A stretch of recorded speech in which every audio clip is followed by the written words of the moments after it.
తొలివేణి ఆణిముత్యం ఈ నెల 20 నుంచి సోమవారం నుంచి శనివారం వరకు రాత్రి 9:30 మీ ఈటీవీలో.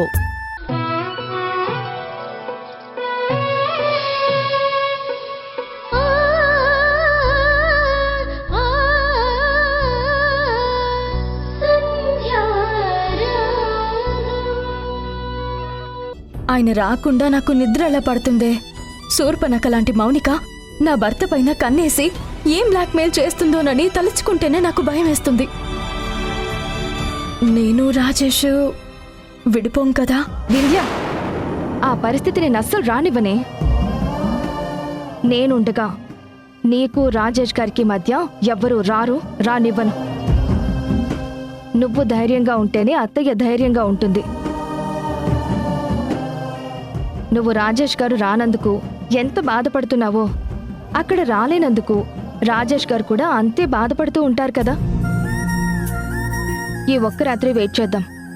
రాజేష్ గారు సేఫ్గా తిరిగొస్తారు. ఏం జరిగిందో అన్ని విషయాలు మనం మాట్లాడదాం. కాస్త ఓపిక పట్టవే.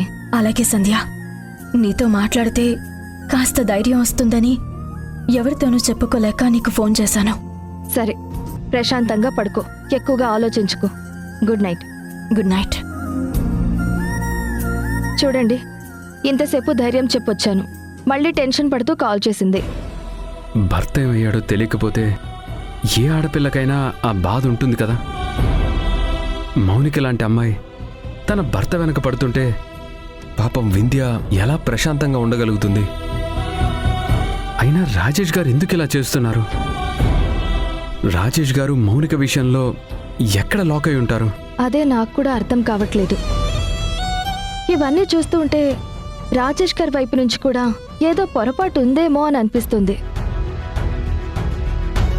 మౌనిక ఆడే గేమ్ కంటే కూడా రాజేష్ గారు దాచే విషయాలే ఎక్కువ కనిపిస్తున్నాయి. అసలు రాజేష్ గారు మౌనికకి టచ్లో ఉండాల్సిన అవసరం ఏంటి? తన పెళ్లి విషయంలో ఎందుకు ఇన్వాల్వ్ అయ్యారు?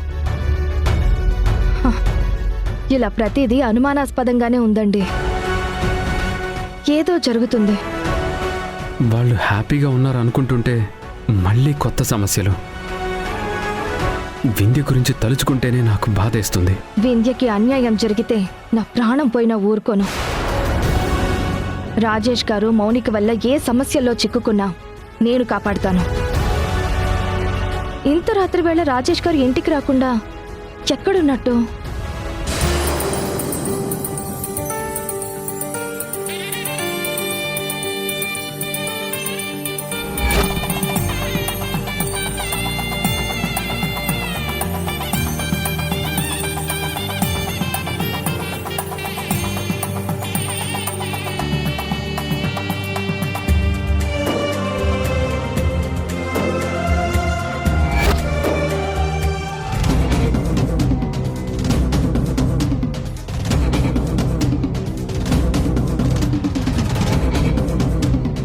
ఇన్నాళ్ళకి నీ కోరిక నెరవేరబోతుంది మౌనిక. నీ బావకి నువ్వు దగ్గరవ్వబోతున్నావు. నీ పంట పండిందే మౌనిక. బావ నా నుంచి దూరం అయిపోతాడన్న బాధలో నేను సూసైడ్ చేసుకుంటున్నాను. ఏ మాత్రం తిరకాసు పెట్టినా నా ఫోన్లో ఉన్న వీడియోస్ అన్నీ సోషల్ మీడియా ప్లాట్ఫామ్లో అప్లోడ్ చేస్తాను.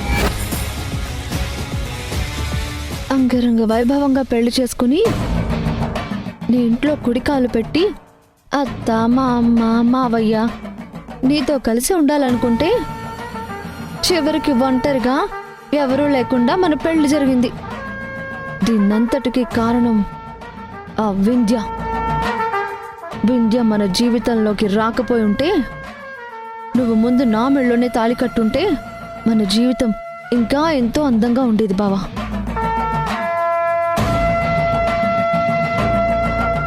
బావా రెడీయా? ఎంతసేపు?